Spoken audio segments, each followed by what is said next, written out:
அஸ்ஸலாமு அலைக்கும். Hi everyone, welcome back to my channel. இன்றைக்கி இந்த வீடியோவில் என்ன ரெசிபி பார்க்க போகிறோன்னா, ஹைதராபாதி பன்னீர் எப்படி செய்கிறதுன்னு பார்க்கலாம். இது ரொம்ப ஈஸியான ரெசிபி தான். ரொம்ப இன்க்ரீடியன்ட்ஸ்லாம் எதுவும் தேவையில்லை. நம்ம நார்மலாக யூஸ் பண்ணுற இன்க்ரீடியன்ஸை வச்சே நம்ம பண்ணிடலாம். இந்த ஸ்பைஸ் பாக்ஸ் நான் நூன் ஈஸ்ட்டில் பர்ச்சேஸ் பண்ணேன். 30 ரியால் வந்துச்சு. குவாலிட்டி நல்லா சூப்பராக இருக்குது, ஏர் டைட்டாக இருக்குது. இதுக்கு இப்போ தேவையான இன்க்ரீடியன்ட்ஸ்லாம் பார்த்துடலாம். ஒரு வெங்காயம் கட் பண்ணி வச்சுருக்கேன். அந்த மாதிரி ஒரு மீடியம் சைஸ் தக்காளி எடுத்து அதையும் கட் பண்ணி வச்சுக்கோங்க. ஒரு 3 பச்சை மிளகாய் எடுத்து அது 2ஆக கட் பண்ணி வச்சுருக்கேன். ஒரு 4 பல்லு பூண்டும் 4 பல்லு இஞ்சியும் எடுத்திருக்கேன். என்னென்ன மசாலாஸ் தேவைன்னா ஜீரகத்தூள் 1 டீஸ்பூன், மஞ்சத்தூள் 1/2 teaspoon, garam masala 1/2 teaspoon, red chilli powder 1 teaspoon, மல்லித்தூள் 1 டீஸ்பூன். இது மசாலா கீரை ஒரு கைப்பிடி அளவுக்கு எடுத்திருக்கேன். கஸ்தூரி மெத்தி தேவை. 200 கிராம் பன்னீர் எடுத்திருக்கேன். மல்லிக்கீரை அதுவும் ஒரு கைப்பிடி அளவுக்கு எடுத்திருக்கேன். இப்போ பேனில் 1 டேபிள் ஸ்பூன் அளவுக்கு எண்ணெய் ஆட் பண்ணிக்கோங்க. எண்ணெய் நல்லா சூடானதுக்கப்புறம் கொஞ்சமாக பட்டை, கிராம்பு, ஏலக்காய் அது ஆட் பண்ணியிருக்கேன். இந்த ஹோல் ஸ்பைசஸ் நல்லா பொரிஞ்சதுக்கப்புறம் அதை நம்ம எடுத்துடலாம். ஏன்னா அதோட அரோமா எல்லாமே எண்ணெயில் ஏறி இருக்கும். இப்போ சேம் ஆயிலில் நம்ம கட் பண்ணி வச்சுருக்க வெங்காயத்தை ஆட் பண்ணிக்கலாம். வெங்காயம் லைட்டாக வதங்கினா போதும்.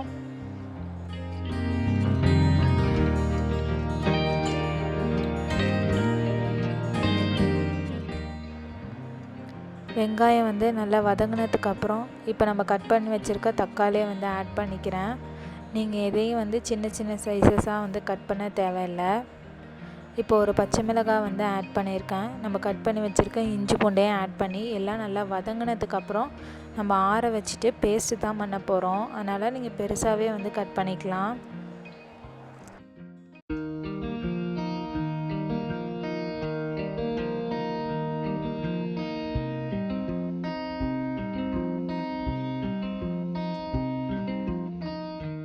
மசாலாஸ்லாம் நல்லா வதங்கினதுக்கப்புறம் இப்போ நம்ம கட் பண்ணி வச்சுருக்க ஒரு கைப்பிடி அளவுக்கு மல்லிக்கீரை ஆட் பண்ணிக்கிட்டேன். பசாலக்கீரையும் ஆட் பண்ணிக்கோங்க. இதையும் சேர்த்து சாஃப்டாகிற அளவுக்கு நல்லா மிக்ஸ் பண்ணிக்கோங்க. இதுதான் நம்மளோட பேசிக் மசாலா.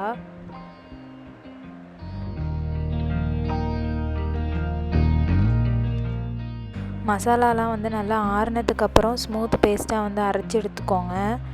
இப்போ ஒரே பேனில் 1 டேபிள் ஸ்பூன் அளவுக்கு எண்ணெய் ஊற்றிட்டு பச்சை மிளகாய் 1 கட் பண்ணி ஆட் பண்ணியிருக்கேன்.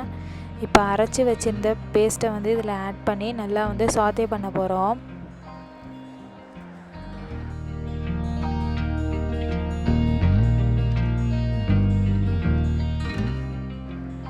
மசாலாலாம் நல்லா சுண்டி வந்ததுக்கப்புறம் நம்மளோட ட்ரை ஸ்பைசஸ் எல்லாத்தையும் ஆட் பண்ணிடலாம். மிளகாத்தூள், ஜீரகத்தூள், மல்லித்தூள், மஞ்சத்தூள் எல்லாத்தையும் ஆட் பண்ணிக்கலாம். தேவையான அளவுக்கு உப்பு.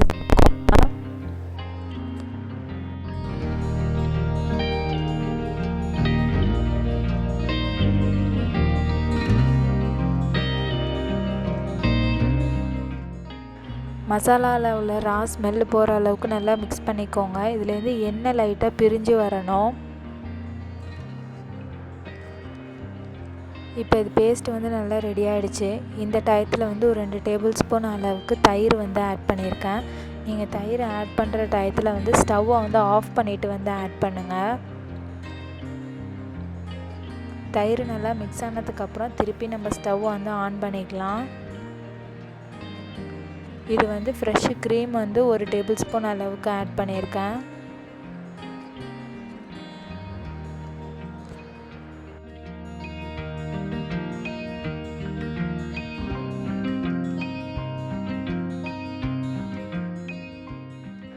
இப்போ தேவையான அளவுக்கு தண்ணி நம்ம ஆட் பண்ணிக்கலாம். இப்போ 200 கிராம் பன்னீர் வந்து ஆட் பண்ணுறேன். நான் வந்து பன்னீரை வந்து ஃப்ரைலாம் பண்ணல, நார்மலாக ஃப்ரெஷ் பன்னீர் தான் வந்து ஆட் பண்ணுறேன்.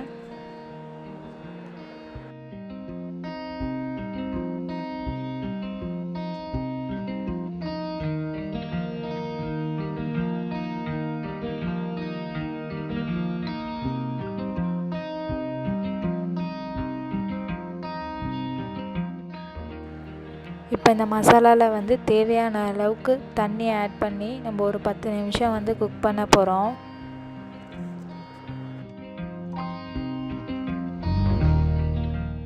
பன்னீர் வந்து நல்லா குக் ஆகிடுச்சு. இந்த டயத்தில் தான் நம்ம வந்து கரம் மசாலா வந்து ஆட் பண்ணணும்.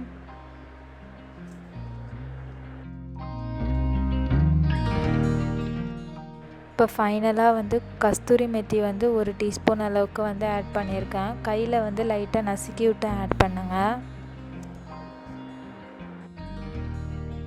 இப்போ எல்லாத்தையும் நல்லா மிக்ஸ் பண்ணிவிட்டு ஸ்டவ்வை வந்து ஆஃப் பண்ண வேண்டியதான். நம்மளோட ஹைதராபாத்தி பன்னீர் வந்து ரெடி ஆகிடுச்சு. ரொம்ப ஈஸி தான். ட்ரை பண்ணி பார்த்துட்டு எப்படி இருந்துச்சுன்னு எனக்கு வந்து கமெண்ட் பண்ணுங்கள்.